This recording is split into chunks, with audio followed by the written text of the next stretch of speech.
For centuries, the White House has stood as a symbol of power, a beacon of democracy. But beneath its grand halls and historic walls, something dark lingers, something far older than the nation itself. It started with a whisper. Secret Service agent Daniel Carter had been stationed on the night shift for 2 years. He was used to the creaks of the old building, the wind rattling the windows. But this was different. As he walked past the Lincoln bedroom, he heard it. A whisper, low and guttural, slithering through the air like a breath against the back of his neck. Daniel. He spun around, weapon drawn. The hallway was empty. The air grew thick with the scent of burnt wood, like an old fire smoldering beneath the floorboards. He stepped closer to the bedroom door, which stood slightly ajar. His fingers trembled as he reached for the handle, pushing it open. The room was dark except for the faint glow of the city lights through the window. The antique bed stood perfectly made, untouched. Then he saw it, the imprint of a man sitting at the edge of the mattress, as if someone had just risen moments before. A cold breath drifted past his ear. He still walks these halls. Daniel stumbled back, his pulse hammering. His radio crackled. Agent Carter, report. He fumbled for the device. I'm in the Lincoln bedroom. I think I saw... Static swallowed his words. Then, through the distortion, a voice that was not his commander's rasped through. He watches. He waits. The radio went dead. Daniel wasn't the only one who had experienced strange occurrences. White House staff had long whispered of shadows that moved without cause, of doors that locked on their own. A janitor had once quit after seeing a reflection in the East Room mirror that wasn't his own. But this was different. This was not the ghost of a former president. This was something older, something hungry. Days passed and the disturbances grew worse. A Marine stationed outside the Oval Office awoke screaming from his post, clawing at his throat, claiming he had felt hands tightening around it, though no one had been there. A West Wing intern ran out of a meeting in tears, saying she had seen a dark figure standing behind the president, its hollow eyes watching, its lips moving without sound. The president himself, normally a man of unwavering confidence, began looking gaunt, his skin pale, his hands trembling. He ordered the Resolute desk to be moved, claiming there was something beneath the floor, something that knocked in the silence of the night. One evening, Daniel was reviewing security footage when he saw it.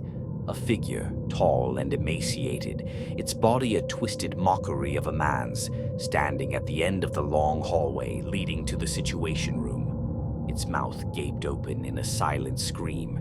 Its eyes, black, empty voids, were locked onto the camera. It did not move. It did not blink. Then the footage cut to static. Daniel rushed to the hallway, his heart pounding. But when he arrived, the corridor was empty.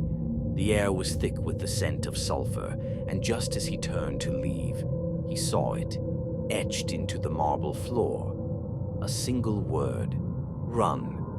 The president was escorted to a secure location that night, and an emergency meeting was held with a select few officials.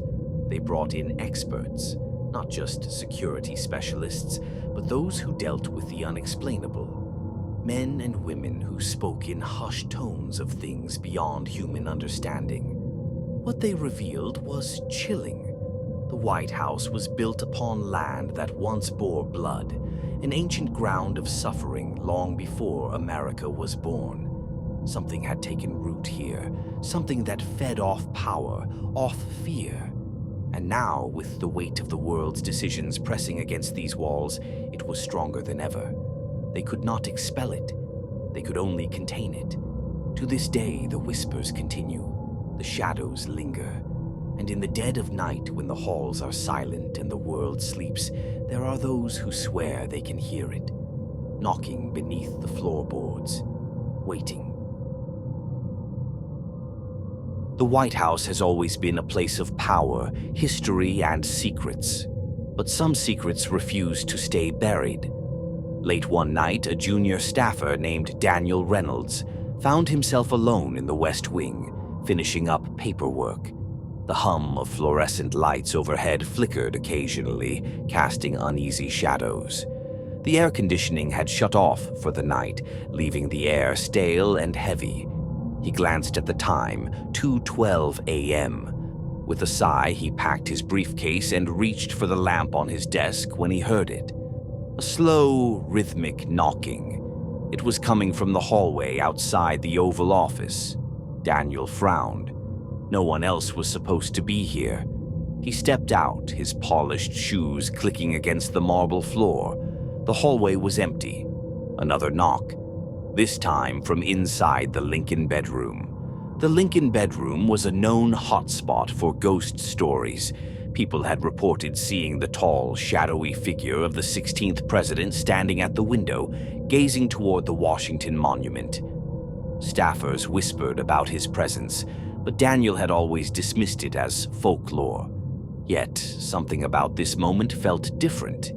The air smelled of old tobacco, the kind Lincoln was known to smoke.